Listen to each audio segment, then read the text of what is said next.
Hi, welcome to my channel. Telangana రాష్ట్ర నిరుద్యోగులకు శుభవార్త. రాజీవ్ యువ వికాసం స్కీమ్ కింద 5 లక్షల లబ్ధిదారులను ఎంపిక చేసి ఒకరొకరికి 3 లక్షల ఆర్థిక సహాయం అయితే చేస్తుంది. పూర్తి వివరాలు తెలుసుకుందాం. వీడియో చూసిన వాళ్ళు తప్పకుండా వీడియో లైక్ చేసి ఛానల్ని సబ్స్క్రైబ్ చేసుకోండి. నయా స్కీమ్ రాజీవ్ యువ వికాసం. గవర్నమెంట్ ఈ పథకం మీద 6,000 కోట్లు ఖర్చు పెడుతుంది.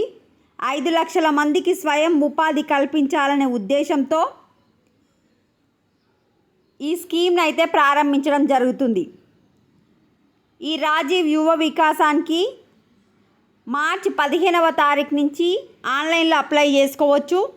అప్లై చేసుకోవడానికి లాస్ట్ డేట్ వచ్చేసి ఏప్రిల్ 5. మార్చి 15 నుంచి ఏప్రిల్ 5 అంటే 20 రోజుల సమయం ఇస్తుర్రు రాజీవ్ యువ వికాసం కోసం అప్లై చేసుకోవడానికి.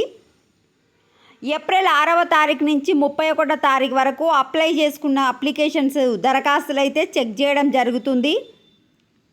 జూన్ 2వ తారీఖు నాడు రాష్ట్ర అవతరణ దినోత్సవం సందర్భంగా 5 లక్షల మందికి అయితే మంజూరు పత్రాలు విడుదల చేయడం జరుగుతుంది. మరి ఎవరెవరు అప్లై చేసుకోవాలి ఈ రాజీవ్ యువ వికాసం పథకం కంటే? రాష్ట్రంలోని ఎస్సీ, ఎస్టీ, బీసీ, మైనార్టీ, ఈ 4 caste SC, ST, BC, minority నిరుద్యోగ యువతీ యువకులు రాజీవ్ యువ వికాసంకి అయితే అప్లై చేసుకోవచ్చు. ఒకరొకరికి 3 లక్షల సహాయం అయితే అందిస్తారు. మరి మార్చి 15 రోజు మనకు ఒక వెబ్సైట్ ఓపెన్ అవుతుంది.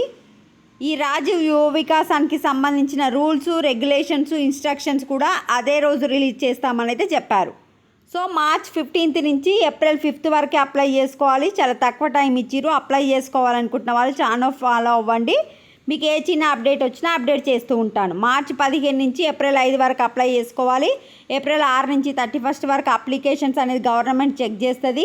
జూన్ 2న 5 లక్షల మందికి మంజూరు పత్రాలు రిలీజ్ చేసి ఒకరొకరికి 3 లక్షలు అయితే రుణ సహాయం అందిస్తున్నారు. ఇది అప్డేట్. వీడియోని లైక్ చేయండి, ఛానల్ తప్పకుండా సబ్స్క్రైబ్ చేసుకోండి. Thanks for watching.